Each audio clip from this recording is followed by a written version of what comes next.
সুপ্রিয় শিক্ষার্থীরা, আশা করি সবাই ভালো আছো। আজকে আমরা নবম শ্রেণীর হিসাব বিজ্ঞান পড়ব, ষষ্ঠ অধ্যায়।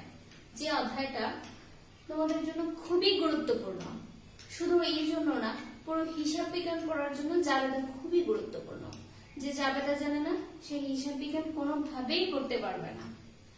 তো সেজন্য আমরা ষষ্ঠ অধ্যায়ের জাবেদা পড়ব। জাবেদা পড়ার আগে আমরা প্রথমে কি কি আগে পড়েছি সেটা বিশ্লেষণ করব। আমরা প্রথমে লেনদেন শনাক্ত করেছি। লেনদেন শনাক্ত করার পর এটাকে আমরা ডেবিট ক্রেডিট হিসেবে ভাগ করেছি। এখন ওই পর্যায় থেকে আমরা জাবেদা তৈরি করব। জাবেদাকে বলা হয় হিসাবের প্রাথমিক বই। জাবেদা হিসাবের প্রাথমিক বই। জাবেদা তৈরি না করলে তুমি এই লেনদেনগুলো কিভাবে আছে সেটা জানতেই পারবে না। আমরা কেন জাবেদা তৈরি করি? জাবেদা তৈরির প্রথম উদ্দেশ্য হচ্ছে আমাদের কতগুলো লেনদেন হয়েছে সেগুলো জানা, লেনদেনগুলো কোন কোন তারিখে হয়েছে সেগুলো জানা, লেনদেনকে ডেবিট ক্রেডিট হিসেবে ভাগ করতে পারা। এছাড়াও যদি হিসাবে কোনো ভুল হয় তাকে সংশোধন করা যায়। এখন দেখো, আমরা আজকে প্রথমেই বলেছি শিখন ফলের মধ্যে জাবেদার প্রকারভেদ সম্পর্কে জানবো। জাবেদা, জাবেদা, জাবেদার শব্দটা জার শব্দ থেকে এসেছে। জার, জার কথাটার অর্থ হচ্ছে তাক। তাক বলতে এখানে বোঝায় যে জাবেদাকে শ্রেণী হিসেবে ভাগ করে বিশ্লেষণ করা। আচ্ছা, এছাড়া দেখো জাবেদার প্রকারভেদ। জাবেদাকে দুই ভাগে ভাগ করা হয়েছে। একটা হচ্ছে প্রকৃত জাবেদা, আর একটা হচ্ছে বিশেষ জাবেদা। প্রকৃত জাবেদা আমরা প্রথমেই যেটা করলাম যে ব্যবসার শুরুতে আমরা যা নিয়ে আসি তাকে আমরা বলতাম যে ব্যবসার মূলধন আনয়ন করেছি। এটাকে বলে প্রারম্ভিক জাবেদা। এটাকে বলে প্রারম্ভিক জাবেদা। বছর শেষ যে জাবেদাটার মাধ্যমে ক্লোজ করা হয় সেটা হচ্ছে সমাপনী জাবেদা। কিছু ক্ষেত্রে তুমি কিছু ভুলে গেছো যে এই বিষয়গুলো তো আমার আর সমন্বয় করা হয়নি বা এটা তো আমার হিসাবের মধ্যে দেইনি, এখন কি করবে? হিসাব কি আসবে না? আসবে। কোন জাবেদার মাধ্যমে আসে? সেটা সমন্বয় জাবেদার মাধ্যমে। বা শেষ তুমি একটা ভুল করেছো, যে ভুলের কারণে তোমাকে নতুন করে একটা জাবেদা তৈরি করতে হয়, সংশোধনী জাবেদা।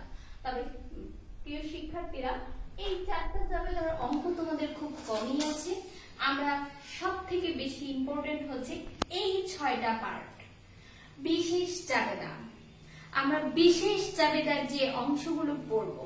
নগদ প্রাপ্তি জাবেদা, নগদ প্রদান জাবেদা।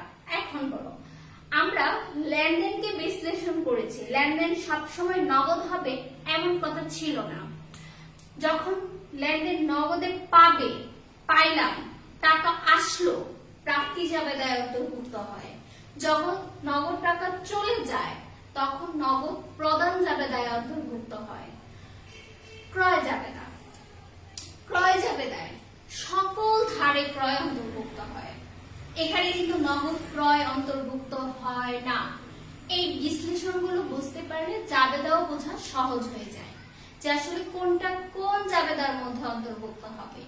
এই বিশেষ জাবেদাই আমাদের মূল এই অধ্যায়ের অঙ্ক।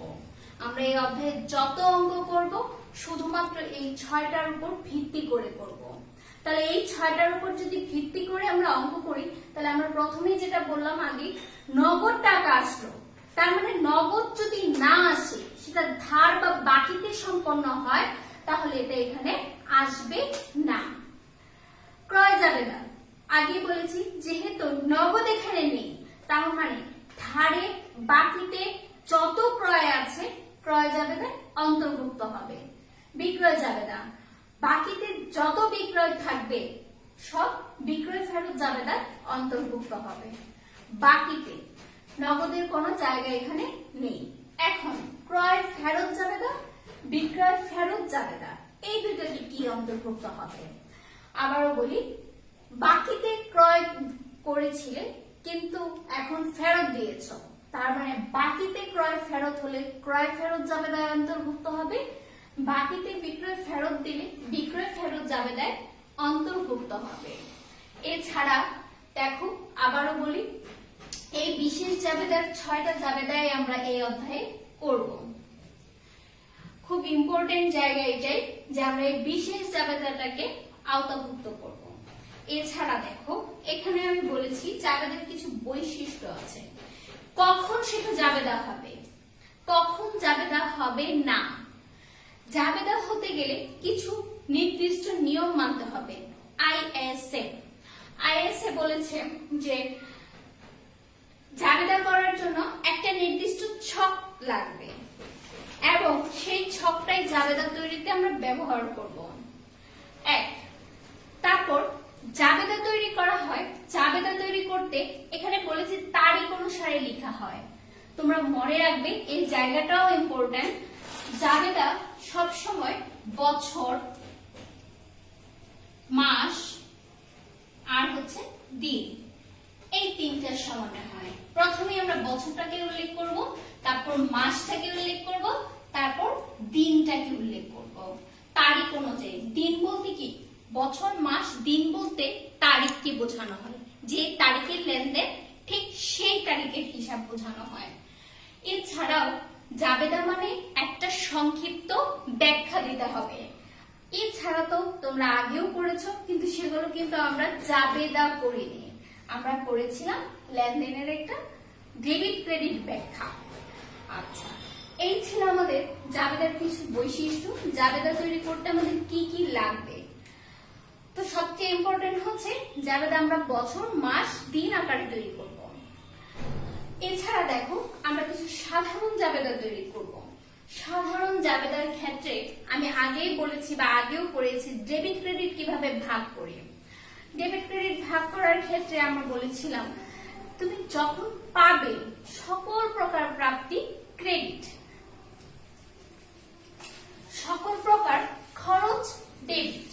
হ্যাঁ, আমরা হিসাব 5 ভাগে ভাগ করেছিলাম। হিসাবের সেই 5টা ভাগ তোমাদের মনে আছে কিনা আমি জানি না, আবারও বলে দিচ্ছি। সম্পত্তি, খরচ, আয়, ব্যয়, আরেকটা আছে মালিকানা সত্ত্ব।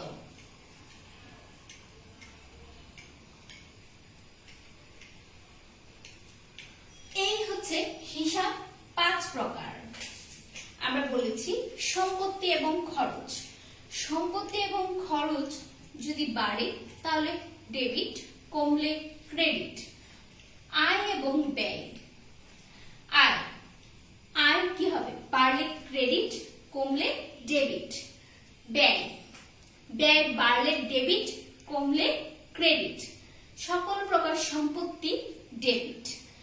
এই যে হিসাবগুলো করেছি, সম্পত্তির নাম যখন থাকবে সেগুলো ডেবিট। এছাড়াও এই সবগুলো হিসাবের সাথে একটা জিনিস খুব অন্তর্ভুক্ত থাকে, নগদান। মনে রাখবে নগদান যেটা হলো নগদ টাকা। নগদান হচ্ছে নগদ টাকা। নগদ টাকা যদি আসে, প্রাপ্তি হয়, আসে বলতে প্রাপ্তি, নগদের যদি প্রাপ্তি হয়, নগদ আসছে ডেবিট, তার মানে এটা হবে ডেবিট। আর নগদ টাকা যদি চলে যায় মানে প্রদান হয় বা প্রদান, ক্রেডিট। এই সবগুলো হিসাবের সাথে এই নগদ কথাটা খুব যুক্ত থাকে। এখন সকল প্রকার সম্পত্তি ম্যাডাম বলেছি ডেবিট। তুমি বাড়ি কিনেছো, গাড়ি কিনেছো, সকল সম্পত্তির হিসাবের নাম আমরা ডেবিট করেছি। কিন্তু দেখো সম্পত্তি তো বিক্রিও করা যায়। সম্পত্তি বিক্রয় করলে নগদ টাকা আসে, তখন কি হয়, নগদ আসে, নগদ ডেবিট হয়, সম্পত্তি ক্রেডিট হয়ে যায়। তো এই বিষয়গুলো মাথায় রাখতে হবে। তবে এটুকু বলেছি সম্পত্তি বাড়লে ডেবিট, কমলে ক্রেডিট, তার মানে সম্পত্তির সাথে নগদ সম্পর্ক। আয়, আয় হলে নগদ আসে না চলে যায়, আসে। যখন আয় হয় তখন নগদ টাকা আসে। আয় হলে নগদ টাকা আসে, তার মানে তুমি বিক্রয় করেছো বা যে কোনো ধরনের জিনিস বিক্রয় করতে বা যে কোনো ধরনের প্রাপ্তি থেকে আয় হয়। তাহলে আয় হলে আমার নগদ টাকা আসে, আমি আগেই বলেছি নগদ আসলে ডেবিট, আর সকল প্রকার প্রাপ্তিটা ক্রেডিট। যে কোনো ধরনের প্রাপ্তি হতে পারে, সেটা কমিশন প্রাপ্তি হতে পারে, বাট্টা প্রাপ্তি হতে পারে, বিক্রয় হতে পারে, বা যে কোনো ধরনের সুদ থেকে যদি আয় পাও সেটাও আয়। এই নামগুলো ডেবিট আর নগদ টাকাটা সরি এই নামগুলো ক্রেডিট, নগদ টাকাটা ডেবিট। এখন দেখো ব্যয়ের ক্ষেত্রে কি হচ্ছে, ব্যয় সকল প্রকার ব্যয় আগেই বলেছি ডেবিট। ব্যয় করলে নগদ টাকা আসে না চলে যায়? নগদ টাকা চলে যায়। তুমি যে কোনো কিছু ক্রয় করলে সেটা ব্যয় হয়েছে, নগদ টাকা চলে গিয়েছে। যদি নগদ চলে যায় সেই ক্ষেত্রে নগদ কি হয়? ক্রেডিট। প্রদান মানে নগদ ক্রেডিট। তাহলে ব্যয়ের নাম, তুমি বিদ্যুৎ বিল প্রদান করেছো, টাকা চলে গেছে, যখন টাকা চলে যায় সেটা ক্রেডিট। নগদান হিসাব ক্রেডিট, বিদ্যুৎ বিল হিসাব ডেবিট। সেই রকম তোমার যত খরচ আছে, তুমি ক্রয় করলেও নগদ চলে যায়, সেই ক্ষেত্রেও নগদান হিসাব কি হয়? ক্রেডিট, ওই নামটা ডেবিট। যে কোনো খরচের নাম হচ্ছে ডেবিট, নগদ চলে যায় বলে নগদ ক্রেডিট। খরচ আর ব্যয় একই রকম, সেজন্য আর বলিনি। এছাড়া আরেকটা হিসাব আছে মালিকানা সত্ত্ব। মালিকের মালিকানা সত্ত্ব, মালিকানা সত্ত্ব সবসময় হয় ক্রেডিট। যেমন আমরা জানি মালিকানা সত্ত্ব মানে মূলধন। এছাড়াও মালিকানা সত্ত্বের মধ্যে যে যে জিনিসগুলো অন্তর্ভুক্ত হয় তোমরা জানো। মূলধন আসলে কি হবে? নগদ আসলো, নগদ আসলে নগদ ডেবিট, মূলধন ক্রেডিট। এই হচ্ছে মালিকানা সত্ত্বের হিসাব। আচ্ছা, এছাড়াও আমরা সাধারণ কিছু জাবেদা আছে, যেমন কিছু অলিখিত জিনিস, আমরা নর্মাল যেগুলো পড়েছি এরকম না, সেগুলোর মধ্যে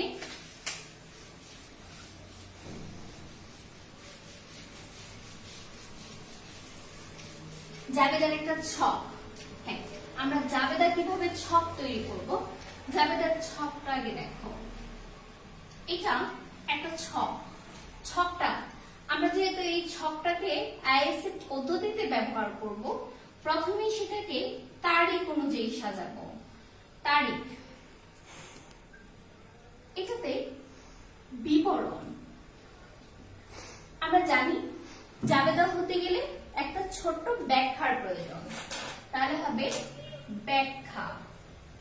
বিবরণের সাথে ব্যাখ্যা। এখানে ছোট্ট একটা ঘর থাকে, খতিয়ান পৃষ্ঠা। এছাড়া ডেবিট টাকা, ক্রেডিট টাকা, ডেবিট টাকা, ক্রেডিট টাকা, ডেবিট টাকা এবং ক্রেডিট টাকা, এই দুইটা জিনিস অন্তর্ভুক্ত থাকে।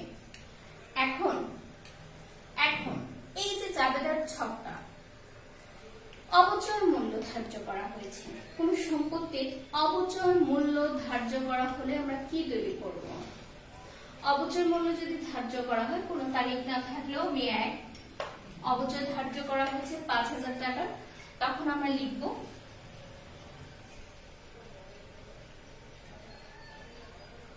অবচয় হিসাব ডেবিট, পুঞ্জীভূত অবচয়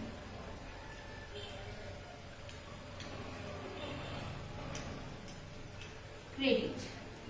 টাকাটা ডেবিটের ঘরে ক্রেডিটের ঘরে যাবে। এখানে বলবো অবচয় ধার্য করা হয়েছে।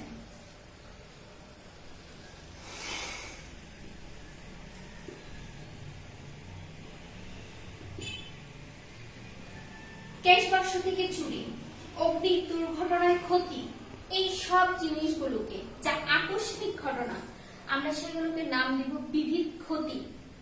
বিবিধ ক্ষতি, তো আমরা সেই ক্ষেত্রে বলবো বিবিধ ক্ষতি হিসাব ডেবিট, নগদান হিসাব ক্রেডিট।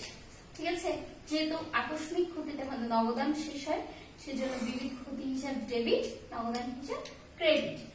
এছাড়াও আরো কিছু জিনিস আছে, যেমন বকেয়া যে জিনিসগুলো আছে, বকেয়া আয়, বকেয়া ভাড়া, বকেয়া খরচ, বকেয়া, এগুলো কিভাবে অন্তর্ভুক্ত হবে? বকেয়া,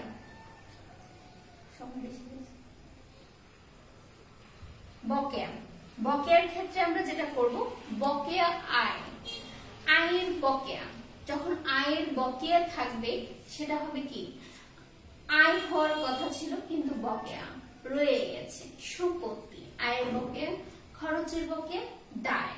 তাহলে সম্পত্তি এবং দায় ভেবে কাজ করব। তো তোমার বাসা ভাড়া বকেয়া রয়ে গেছে, তো বকেয়া বাসা ভাড়া।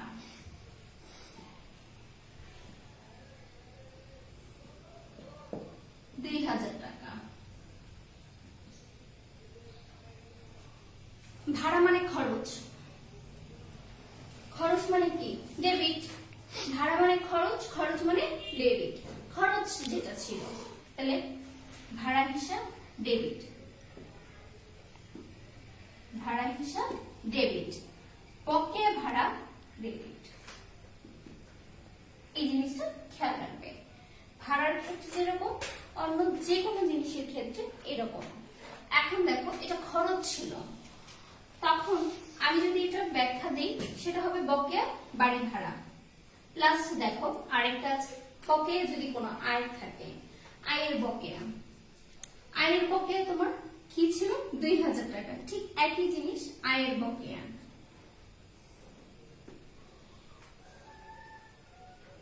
আয়ের বকেয়া 3000 টাকা।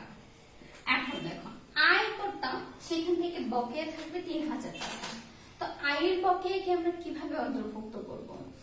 আয় আমার সবসময় ক্রেডিট, তাহলে বকেয়া আয় ক্রেডিট, ডেবিট, বকেয়া আয় ডেবিট, আর শেষে যেটা থাকবে কি, আয়। আয় বা প্রাপ্তি ক্রেডিট, তাহলে আয় হিসাব বা প্রাপ্তি হিসাব ক্রেডিট। এই হচ্ছে হিসাব। আর সব থেকে বড় কথা হচ্ছে জাবেদার যোগফল মিলতে হবে। সমপরিমাণ ডেবিট টাকার জন্য সমপরিমাণ টাকা ক্রেডিট হবে। এই ছিল সাধারণ জাবেদার হিসাব। আগামী দিন আমরা এসে ক্রয় জাবেদা এবং বিক্রয় জাবেদা সম্পর্কে পড়ব। তো এই পর্যন্ত সাধারণ জাবেদা তোমরা বাসায় দেখবে এবং পড়ার চেষ্টা করবে। সাধারণ জাবেদা না জানলে আমরা ওই জাবেদা অন্তর্ভুক্ত করতে পারবো না। ধন্যবাদ সবাই।